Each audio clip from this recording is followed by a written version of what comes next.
el apóstol encomienda la tarea a Tito de establecer ancianos en las iglesias, pero estos ancianos necesitan tener un perfil que corresponde al reflejo del carácter de Cristo y no al reflejo digamos que del ciudadano cretense en cuanto a su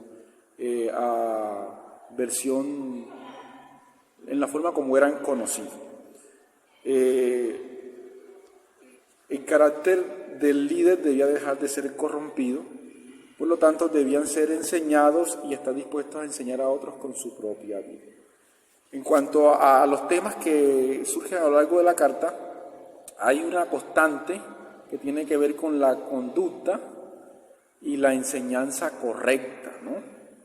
¿Cuál es la conducta y la enseñanza correcta?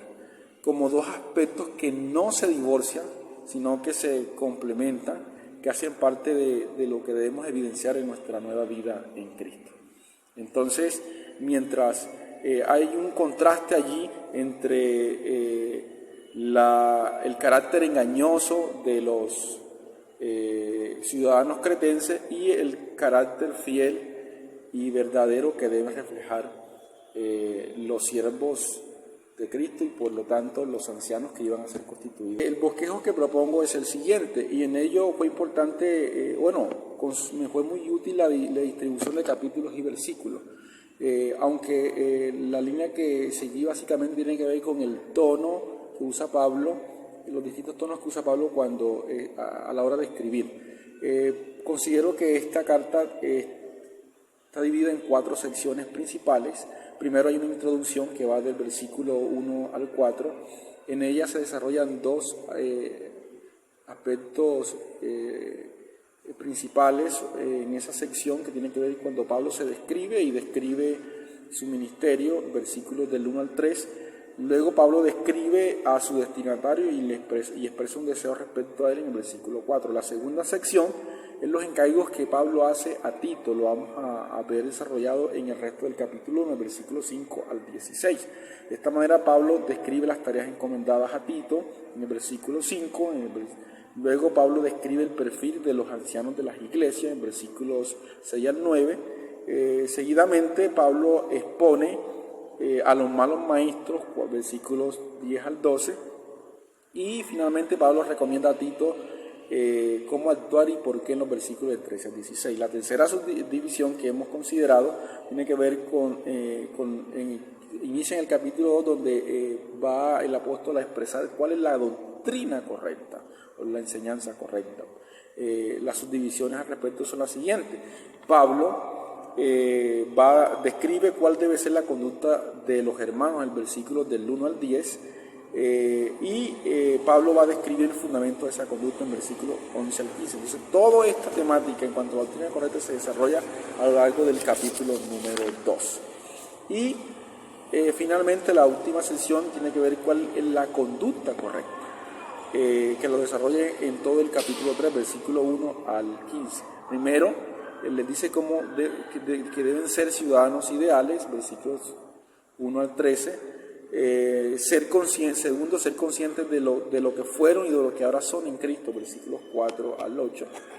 Y tercero, ser cuidadosos, ¿no? Es más que todo una recomendación a Tito, versículos 9 al 11, y termina con una recomendación y saludos finales en los versículos del 12 al 15. Los asuntos literarios, histórico-literarios de la carta, podemos decir que, el autor es considerado el autor de la carta el apóstol Pablo, el cual la escribe para dar unas instrucciones a Tito, que se encontraba en la isla de Creta.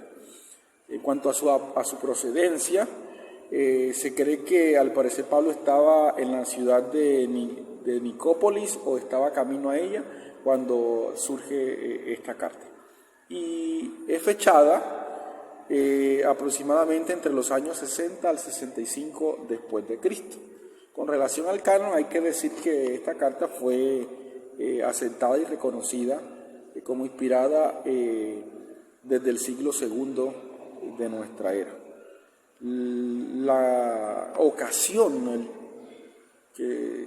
por qué surge la carta tiene que ver con las situaciones de corrupción que se estaban presentando en las iglesias que estaban a lo largo de la isla de Creta. Entonces, Pablo se ve obligado a escribir a Tito para exhortarle acerca de cuál debía ser el carácter de los líderes que iban a estar al frente de la iglesia. Cuanto a los aportes que hace esta carta, podemos enumerar entre muchos dos principalmente. A través de esta carta aprendemos que el Evangelio es también para las personas menos prometedoras, ¿sí? Que a pesar de su carácter corrompido por el pecado, pueden llegar a reflejar el carácter de Cristo en su vida. Y en eso insiste el apóstol Pablo, a pesar de que los cretenses tenían fama de ser corrompidos, engañadores y mentirosos, la gracia de Dios era suficiente para poder transformarlo. Lo segundo es que a pesar de las fuertes oposiciones que podemos enfrentar en nuestro ministerio, debemos siempre depender de las gracias de Dios a través de nuestro Señor Jesucristo y vivir para dar gloria a Él. A partir de la lectura de Carson y Mo, pude tener una mayor comprensión de la carta en cuanto a el por qué se escribe, la ocasión y qué buscaba el apóstol Pablo cuando escribe esta carta a Tito. Sander va a decir que lo que se pensaba en relación al judaísmo rabínico en los tiempos de Pablo era que la justificación era producto de las obras, ¿no? Y que ellos pensaban salvarse a través del cumplimiento de las obras de la ley. Ese es el enfoque que denuncia, por decirlo así, Sander. Él propone, hace una presentación a través del estudio de la literatura rabínica tenaíta, ¿no? Cuyo texto principal es la Misná, donde se apoya en los textos de Qumran, algunos textos apócrifos, y tanto en la Misná como en el Talmud, para decir que esa idea de la salvación en la literatura rabínica no es muy apropiada, ¿no? En relación al judaísmo rabínico, pues ya ellos se consideraban como el pueblo de Dios, herederos de las promesas y del pacto. Por eso, todo lo que tenía que ver con lo que pasaba después de la muerte, su convicción básica era que todo israelita iba a heredar la vida eterna, la vida futura, y que solo el israelita o el judío que rechaza a Dios y rechaza a la Torá, a la ley, era el que quedaba excluido del pacto y de la elección. Por tanto, para ellos la ley es una respuesta, cumplir la ley es una respuesta de gratitud. Respecto al argumento de Sanders, el doctor Theo Donner propone unas preguntas interesantes, ¿no? Y él pregunta, bueno, si lo que dice Sanders es cierto, entonces, ¿cuál era el problema que Jesús le veía, que tanto Jesús como Pablo le veía al judío, ¿no? Y específicamente, ¿cuál era el problema de Dios con el pueblo judío? Si vemos esa tensión que se desarrolló entre Jesús y los judíos, los fariseos, en su época. El doctor Donner también propone que Sanders tiene algunas falacias en su argumento, ya que en la literatura de Qumran los esenios consideraban que además del pacto se necesitaba algo más para ser salvo, dado que Sanders proponía de que para los rabinos, la literatura rabínica de Qumran y los textos apócrifos no se evidenciaba, digamos, que se necesitara algún mérito para ser salvo.